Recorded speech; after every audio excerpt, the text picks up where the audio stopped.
복음서들은 공통적으로 예수 그리스도의 부활을 아주 극적으로 전합니다. 그러나 동시에 별로 극적이지 않은 이야기도 함께 곁들여져 전하고 있습니다. 극적인 이야기는 잘 알려진 대로 여자들이 주인공으로 등장하는 그런 이야기고요. 또 별로 극적이지 않은 이야기는 주로 그 대상들이 남자들이 주인공으로 등장을 하게 됩니다. 이렇게 복음서는 예수님의 부활에 대해서 여자들의 반응과 그 다음에 남자들의 반응이 아주 대조적으로 묘사되어 있음을 보게 됩니다. 구체적으로 보면 복음서에 기록된 예수님의 부활의 내용을 살펴보면 먼저 마가복음에서는 부활을 처음 안 사람이 세 여자가 등장합니다. 막달라 마리아와 그 다음에 야곱의 어머니 마리아 그리고 살로메라고 하는 여자였는데 이들이 부활 후 첫 안식일에 예수님의 시신의 향료를 바르려고 이른 아침에 무덤을 찾아가면서 무덤 앞에 막혀있는 큰 돌을 어떻게 옮길 것이냐 걱정하며 가게 됩니다. 그런데 가보니 놀랍게도 무덤 돌문은 열려져 있었고 들어가 보니 예수님의 시체는 온데간데 없고 흰옷을 입은 청년이 예수님께서 갈릴리에 가면 너희들을 만나실 것이다 라고 이야기를 전해주게 되고 이 말을 듣고 세 여자들은 부활을 믿게 되고 또 자신들이 경험한 그 내용을 제자들에게 전해주는 것에서 마가복음의 부활 소식을 우리에게 전해주고 있습니다. 근데 마태복음의 경우는 마가복음보다 조금 더 극적이고 더 드라마틱하게 묘사를 합니다. 마가복음처럼 세 여자가 아닌 두 여자가 등장하는데요. 막달라 마리아와 또 다른 마리아라고 그렇게 기록이 되어져 있고 이렇게 두 마리아가 무덤을 보려고 찾아갔더니 큰 지진이 일어나면서 천사가 하늘에서 내려와 돌문을 굴려내는 장면으로 묘사를 합니다. 그리고 부활하신 예수님을 직접 만나기도 합니다. 마가복음보다는 조금 더 극적으로 부활을 보도하고 있음을 보게 됩니다. 물론 누가복음에도 여자들이 돌문이 열린 것을 본 것과 그 다음에 찬란한 옷을 입은 두 사람이 갈릴리에서 부활하신 예수님을 만날 것이라고 하는 말을 들은 것을 전합니다. 그런데 누가복음에는 이런 극적인 사건과 더불어서 별로 극적이지 않은 사건도 기록이 되어져 있는데 그것이 바로 오늘 우리가 함께 읽은 본문 말씀인 엠마오라고 하는 동네로 내려가는 두 제자의 이야기고 예수님의 부활을 극적이지 않게 아주 길게 묘사를 하고 있음을 보게 됩니다. 오늘 본문을 제가 너무 길어서 간략하게 읽었습니다만 이 본문의 전체적인 내용을 정리를 하면 이렇게 됩니다. 예수님이 십자가에서 달려 돌아가신 다음에 실망을 한 두 제자가 엠마오라고 하는 마을로 터벅터벅 걸음을 옮겨가게 됩니다. 그때 조용히 부활하신 예수님이 이 제자와 동행을 하게 됩니다. 그러나 이 두 제자는 예수님을 알아보지를 못합니다. 저녁이 다 될 때까지 함께 걸어도 알아보지 못했습니다. 예수님께서 온종일 여러 가지 말씀을 전하고 구약 시대의 말씀을부터 시작해서 자신의 부활에 관한 이야기를 여러 가지로 증언을 했음에도 불구하고 이 두 제자는 그 예수님을 알아보지 못하고 그리고 저녁 때가 돼서 식탁을 같이 한 후에 예수님이 보이지 않게 되자 그때서야 비로소 동행하셨던 그분이 부활하신 예수님이었구나 라고 알아봤다는 것이 오늘 엠마오로 가는 두 제자의 이야기 속에 나와 있는 부활의 사건입니다. 그런데 여자들의 주인공으로 등장하는 극적인 이야기와 남자들의 주인공으로 등장하는 별로 극적이지 않은 이야기를 가만히 비교해 보면 부활에 관한 아주 중요한 한 가지 관점을 우리가 알게 됩니다. 여자들이나 남자들이나 시각의 차이는 있습니다만은 똑같은 사건의 현장을 보게 됩니다. 그런데 그 여자들은 이 사건의 현장을 보고 부활을 믿었고 곧바로 부활의 증인이 됩니다. 의심하고 따지지 않고 지체 없이 다른 사람들에게 알렸다는 얘기입니다. 그런데 남자들은 여자들이 본 것과 같은 사태를 보고서도 의심합니다. 현장을 보고도 이상하게 생각하며 고개를 갸우뚱하게 됩니다. 오늘 본문에 나오는 엠마오로 향하는 두 제자 이야기를 봐도 그렇습니다. 예수 그리스도의 부활에 관한 이야기를 일관되게 주제로 삼고 있습니다. 요 며칠 사이에 예루살렘에서 무슨 일이 일어났었는지 이 두 제자는 너무나 잘 알고 있었습니다. 오늘 우리가 읽진 않았습니다만 본문 앞부분에 보면 이 두 제자는 여자들이 무덤에 가서 예수님 시체가 없었고 천사들을 만나서 예수님이 부활했다는 말을 들었다는 것도 이미 확인을 다 했습니다. 그렇게 확인까지 해놓고도 이 두 제자는 의심합니다. 이것은 마태복음이나 마가복음이나 요한복음도 마찬가지입니다. 부활의 첫 목격자들인 여인들의 증언에도 쉽사리 믿지 않았다라고 성경은 기록을 하고 있습니다. 여인들은 곧바로 증언을 하는데 남자들은 똑같이 보고 듣고도 깨닫지 못하는 이 차이가 발생하게 되는데, 그것은 바로 부활의 사건이 객관적 사실에 근거하지만 이 객관적 사실을 어떻게 해석하느냐의 차이가 이 부분을 만들어냈다라는 사실을 여러분들이 깨달으시길 바랍니다. 이 객관적 사실에 대하여 믿느냐 믿지 않느냐의 차이인데 결국은 믿음에 관한 것임을 여러분들이 이해하시면 좋겠습니다. 그런데 이 부분은 단순히 여자와 남자의 차이의 문제는 아닙니다. 요즘은 하도 가짜 뉴스가 많아서 웬만한 메인 뉴스 프로그램에 보면 뭐 팩트체크라는 코너도 있고요, 알고 보니라는 코너도 있고 뭐 기타 등등으로 사실을 자꾸 확인해주는 그런 코너가 있습니다. 네, 여전히 정확하게 팩트를 체크해줘도 그건 뉴스고 나는 안 믿는 사람들이 굉장히 많습니다. 한국에 제가 지난주인가 이렇게 기사를 봤는데 한국 60대 70대 노인들이 아이들보다 뉴스보다 더 심각하게 어디에 중독됐다고 얘기하는지 아세요? 유튜브에. 노인들이 유튜브에 심각하게 중독돼서 한쪽 방향만 자꾸 본다고. 아만 그분들에게 사실을 체크해줘도 자기들만 본 것만 믿어서 다른 말은 전혀 안 믿는. 사실은 그래서 이 객관적 사실을 알려주느냐 안 알려주느냐의 문제가 아니라 내가 뭘 믿느냐 안 믿느냐가 그 결과를 만들어내게 됐다라고 하는 얘기입니다. 사실 오늘 이 부활 사건의 팩트 체크도 그대로 적용이 됩니다. 성경에 나타난 여자든 남자든 간에 문 앞에 펼쳐진 사실에 대해서는 똑같이 알고 있습니다. 그런데 그 사태의 의미를 받아들이는 데는 달랐습니다. 여자들은 평소 예수님의 말씀을 기억해서 부활을 믿고 그 부활을 증언합니다. 그런데 지금 엠마오로 향하고 있는 이 제자들을 비롯해 남자들은 사태를 시시콜콜 알고 있으면서도 부활을 미심쩍어 했다는 말씀인데 결국 이것은 믿음의 차이라고 말할 수밖에 없다는 얘기입니다. 여자들은 부활의 희망이 자신들의 삶에 무엇을 의미하는지 너무나도 잘 알고 있었기에 곧바로 부활을 증언할 수 있었습니다. 그러나 제자들은 대단히 진지하게 부활의 의미를 항상 생각하고는 있었지만 그것이 자신들의 삶에 어떤 의미를 지니는지 제대로 실감하지 못했기 때문에 부활을 체감할 수 없었다는 말씀입니다. 다시 말씀드리면 예수님의 부활이 사실이냐 아니냐가 아니라 내 자신이 다시 태어날 자세가 되어 있느냐, 내 자신이 부활할 자세가 없느냐의 차이라고 하는 얘기입니다. 내가 죽어도 다시 사는 부활의 신앙의 삶으로 산다면 예수님의 부활은 믿음으로 다가오지만 나의 부활이 없다면 예수님의 부활도 믿을 수 없다는 뜻이 된다는 말씀임을 여러분들이 깨달으시길 바랍니다. 근데 결국 문제는 나의 부활입니다. 나의 부활이 있어야 예수님의 부활도 있다는 말씀인데, 그래서 사도 바울은 고린도전서 15장 13절에서 이렇게 말합니다. 만일 죽은 자의 부활이 없으면 그리스도도 다시 살아나지 못하셨으리라. 이 말씀의 의미는 죽은 자의 부활이 먼저라는 겁니다. 예수님의 부활이 있어서 다른 사람이 부활이 있게 됐다는 것이 아니라 모든 다른 사람들도 부활하기 때문에 예수님의 부활이 있다는 것을 사도 바울은 분명하게 선언을 합니다. 그래서 사도 바울은 부활이 없다라고 하면 사도들이 전했던 복음도 지금 우리가 믿고 있는 이 믿음도 모든 것이 헛것이 된다라고 말하면서 기독교 신앙의 핵심이 바로 부활 신앙에 있음을 분명하게 밝히고 있음을 여러분들이 믿으시기를 바랍니다. 그리고 사도 바울은 이 말을 고린도전서 15장 16절에서 다시 한번 이렇게 반복합니다. 만일 죽은 자가 다시 살아나는 일이 없으면 그리스도도 다시 살아나신 일이 없었을 터이요 라고 얘기합니다. 내게 죄를 죽이고 의로 다시 사는, 내게 절망을 죽이고 소망으로 다시 사는 부활이 없다면 예수님의 부활도 없다는 말입니다. 결국 문제는 나의 부활임을 여러분들이 믿으시기를 바랍니다.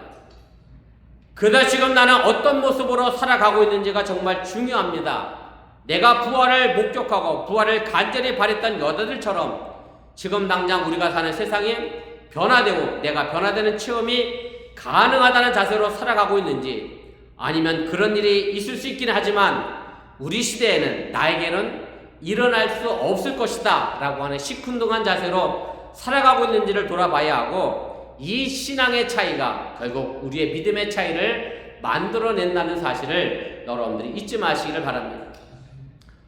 본문에 등장하는 엠마오를 향하는 제자들은 분명 그렇게 시큰둥한 태도로 이 사태를 바라봤습니다.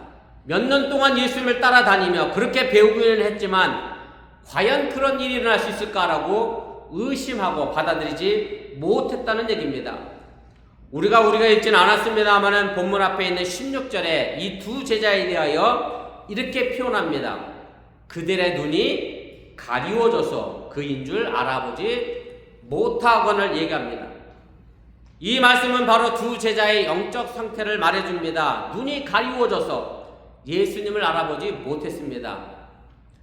다시 말씀드리면 부활하신 예수님의 생전의 모습과 전혀 다른 모습으로 이 두 제자를 만났기 때문에 못 알아본 게 아니라 제자들의 영적 상태 때문에, 다시 말해 제자들의 영적 상태에 뭔가 씌워져 있기 때문에, 예수님에 대한 부활에 대한 믿음이 없었기 때문에 예수님을 알아보지 못했다라고 하는 얘기입니다.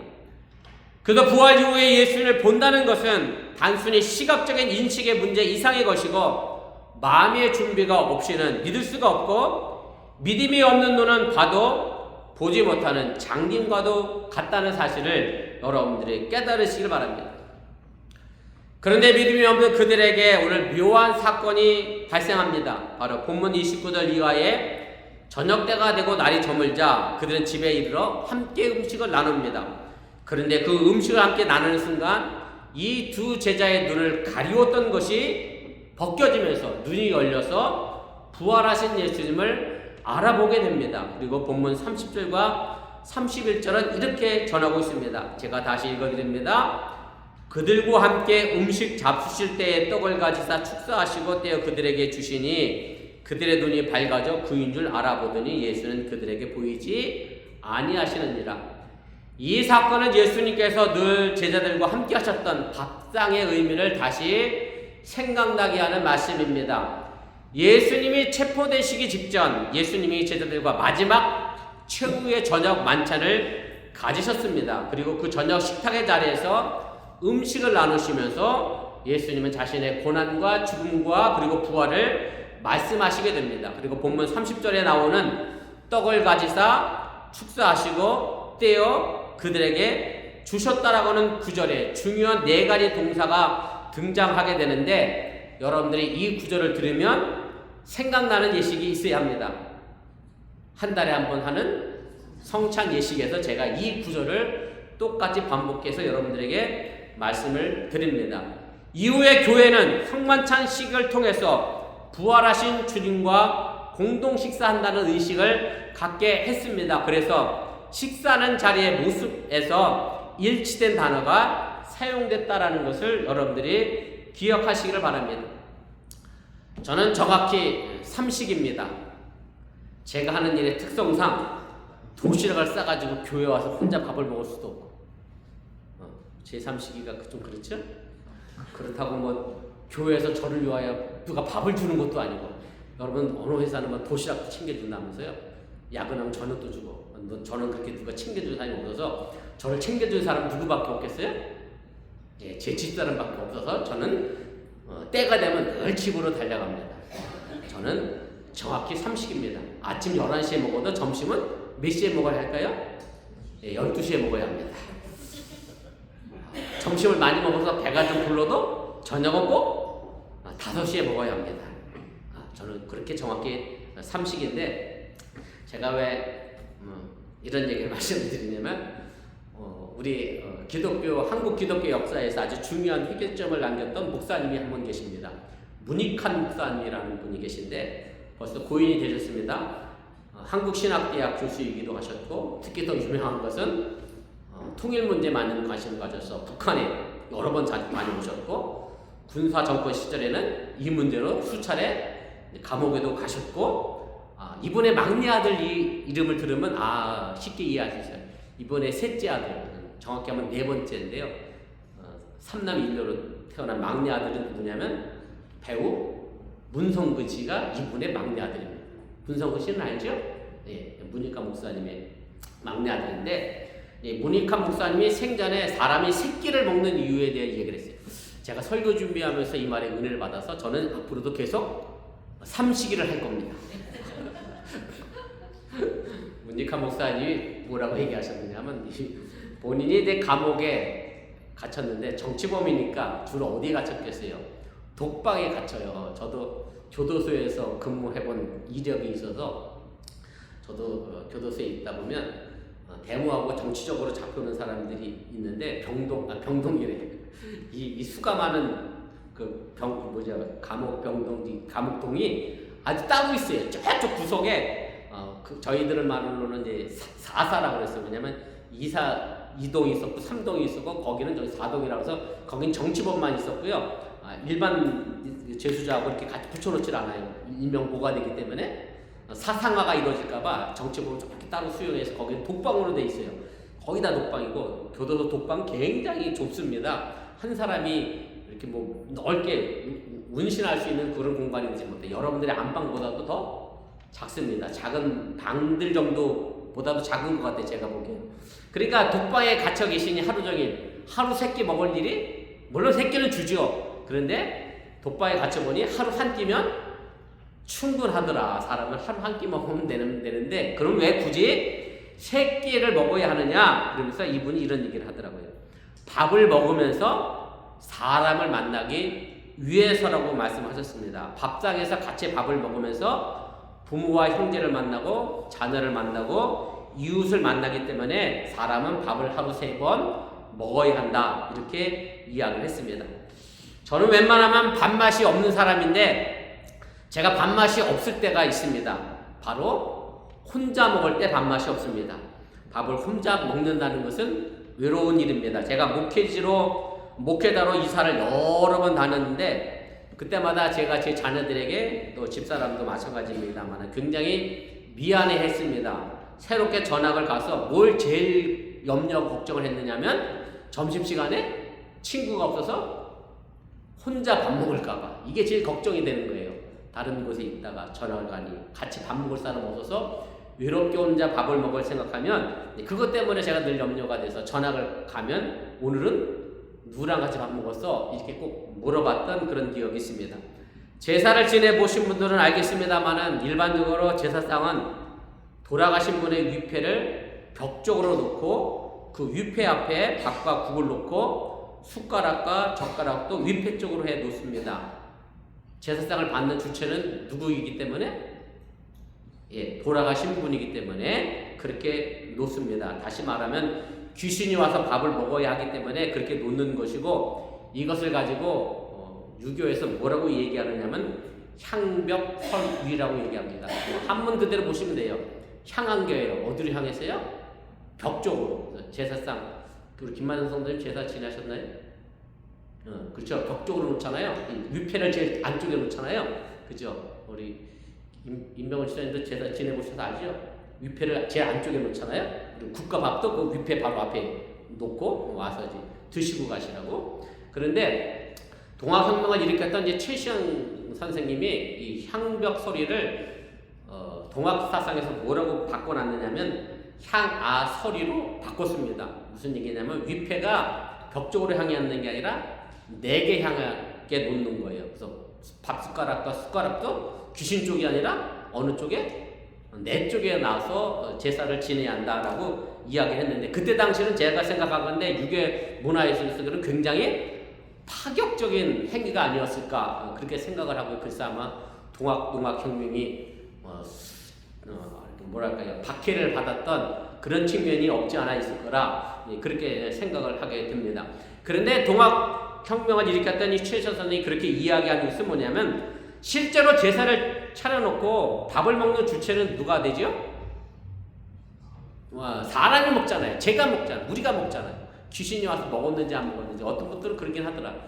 귀신이 와서 밥을 먹어서 밥이 싱겁대나 그게 어찌졌더나 이미 밥숟가락 귀신이 한번 지나가서 그렇게 얘기하시는 분들이 있는데, 귀신이 와서 먹었는지 안 먹었는지 난 모르겠습니다만 아무튼 그렇게 차려놓고 난 다음에 제사상 물리고 나면 결국 누가 밥을 먹어요?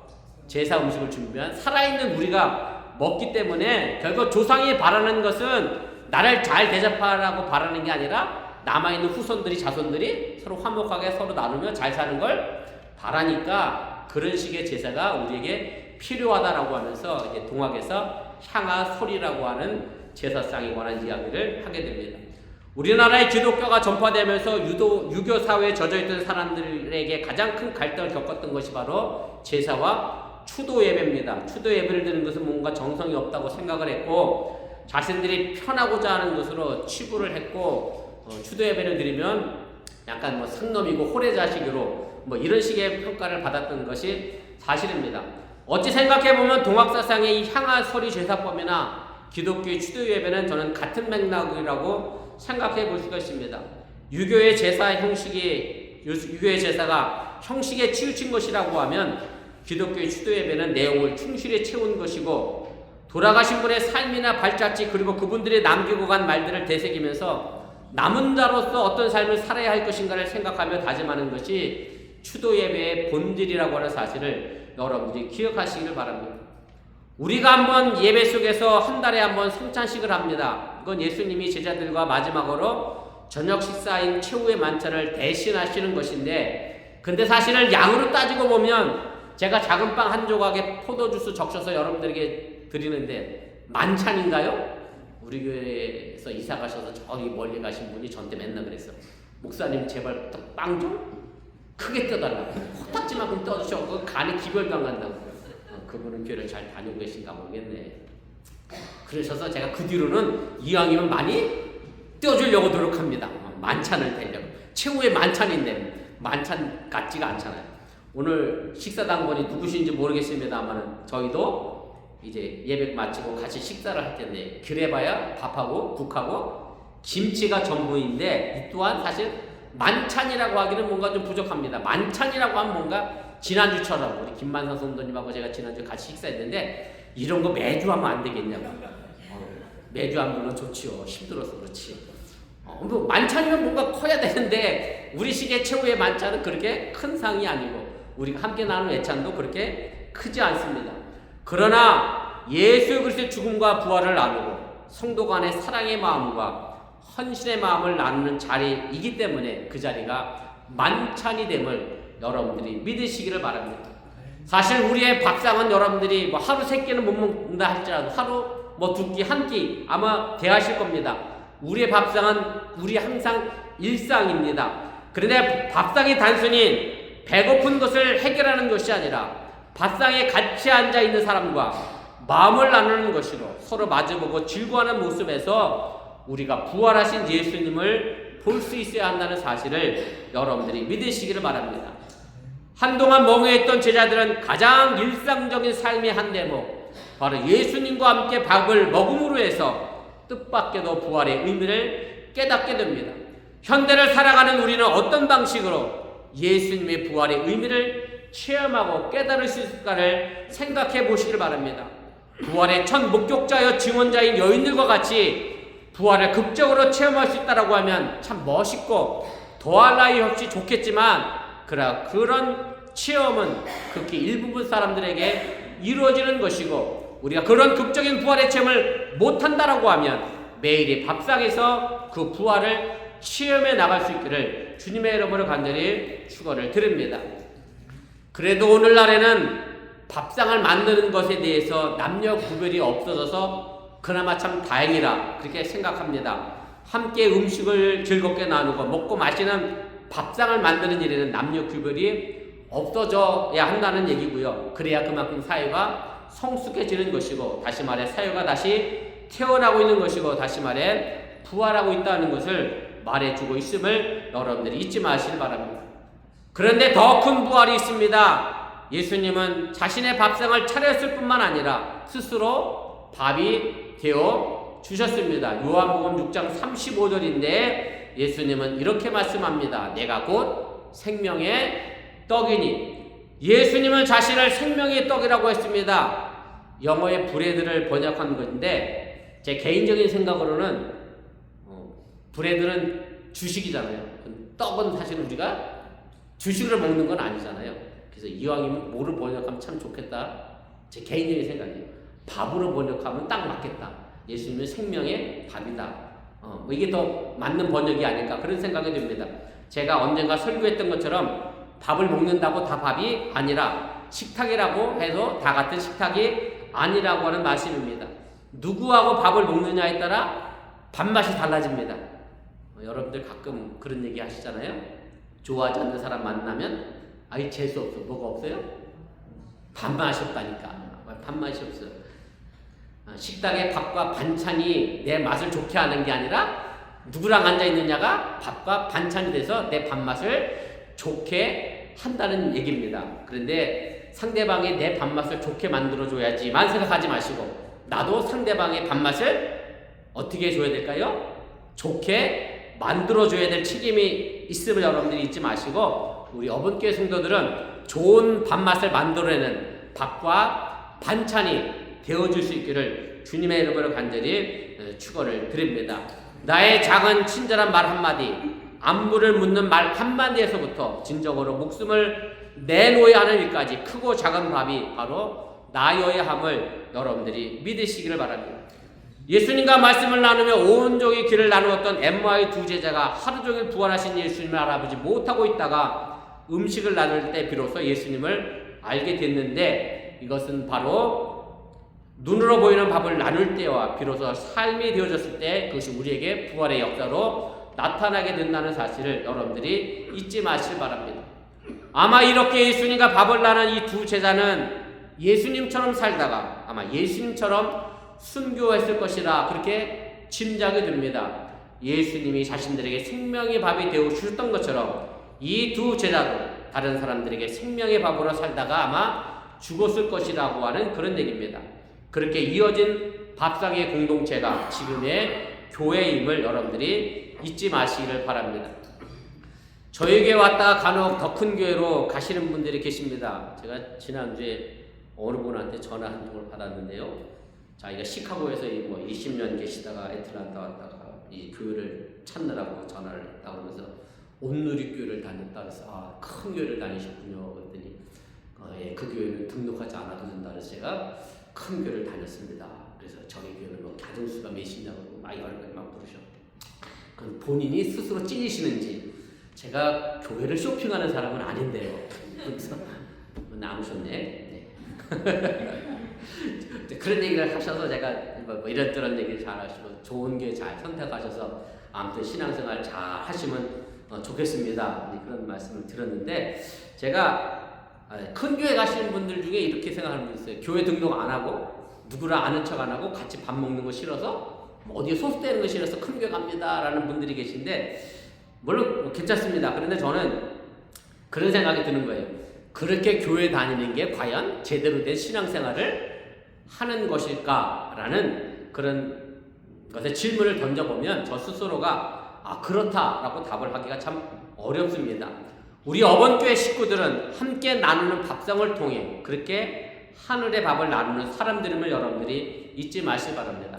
사실 식구라는 말의 의미가 뭡니까? 같이 먹는 사람들이 식구잖아요.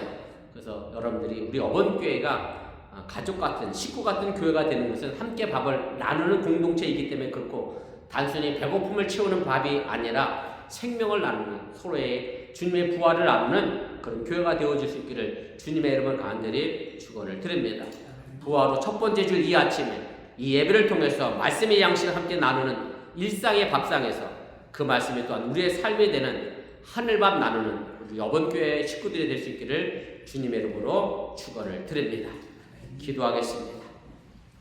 말씀을 기억하며 우리 1분여 정도 합심해서 함께 기도하겠습니다.